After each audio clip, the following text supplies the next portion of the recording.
Dear colleagues, dear friends, welcome to Armenia and thank you for your kind presence. It is a big honor for us to host this 8th summit of the European political community. EPC format is very, very important. It played a crucial role in establishing peace between Armenia and Azerbaijan. In 2022, on the margins on the first EPC summit in Prague, a quadrilateral meeting was organized by President of France Emmanuel Macron and President of European Council Charles Michel. And there, President of Azerbaijan Ilham Aliyev and I took a game-changing decision. Armenia and Azerbaijan recognized each other's territorial integrity and sovereignty based on the Almaty Declaration of 1991. This understanding created a realistic possibility to reach a peace deal between Armenia and Azerbaijan, outlined the architecture of the future peace, and led us to the Washington Peace Summit last August. There, in the White House, with the support and participation of US President Donald Trump, President of Azerbaijan and I adopted peace declaration. The US President also signed it as a witness. In the presence of the three leaders, foreign ministers of Armenia and Azerbaijan initialed the agreement on the establishment of peace and interstate relations between the Republic of Armenia and the Republic of Azerbaijan. And now we are on the way to implement a very important project, Trump Route for International Peace and Prosperity, which will contribute to peace by unblocking regional routes and creating new international routes from east to west, from south to north. Մենք ընթանում ենք շատ կարևոր նախագծի իրականացման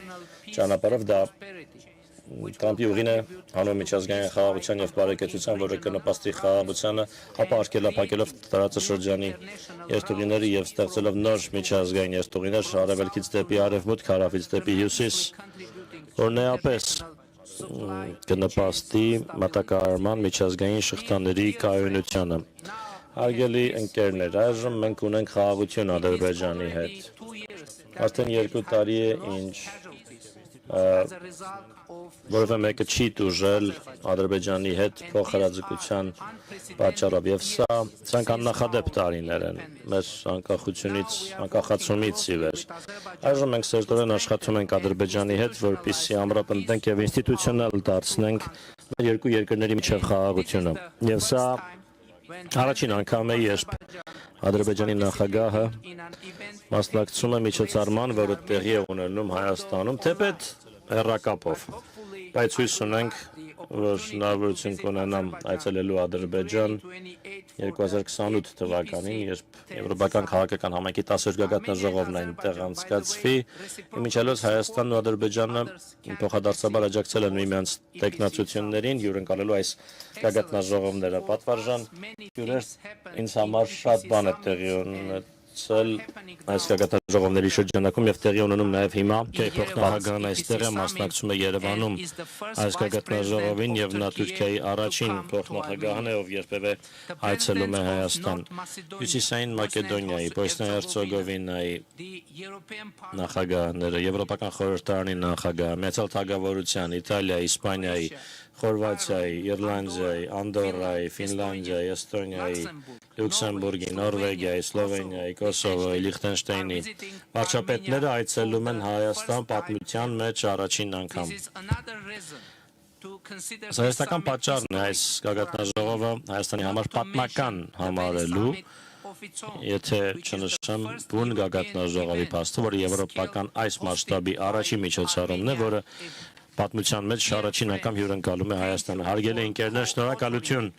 որ համահեղինակեցիք այս պատմությունը Հայաստանի համար։ Իհարկե, այս գագաթնաժողովը կարևոր է միջազգային համատեքստի համար եւս, հատկապես հիմա, երբ աշխարհի առջև ահագնացող եւ բազմակի մարտահրավերներ են ծառանում Ուկրաինայից մինչեւ Մերձավոր Արևելք, ես հանդգնում եմ հուսալ, որ մեր քննարկումների եւ խոսակցությունների արդյունքում այս գագաթնաժողովը կարող է պատմական գագաթնաժողով դառնալ միջազգային խաղաղության եւ կայունության համար նույնպես։ Եվ ես մեզ մաղթում եմ հաջողություն եւ հետեւողականություն այս նպատակին հասնելու ճանապարհին։ Ոչ, որը պատահից չէ, որ Երևանում լինի, բայց հույս ունենք կլինի մոտ ապագայում։ Տիկնայք եւ պարոնայք, մեծարգո հյուրեր, հարգելի ընկերներ, այժմ ես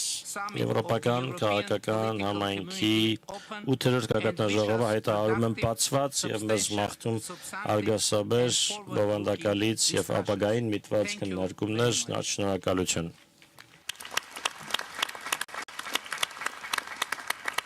Thank you. And now it is my pleasure Շնորհակալություն այժմ President պատիվ Antonio ունեմ Costa նախագահ to Անտոնիո deliver his Կոստային remarks. հրավիրելու Please, բացմախոսքով հանդեսկալու խնդրեմ պարոն նախագահ։ Prime Minister, Հարգարժան վարչապետ, Royal, dear colleagues, հարգելի գործընկերներ։ I would like to Ես կցանկանայի thank Prime Minister ջերմորեն Pashinyan ողջունել վարչապետ Փաշինյանին առաջին հերթին մեզ այստեղ Երևանում for հյուրընկալելու the համար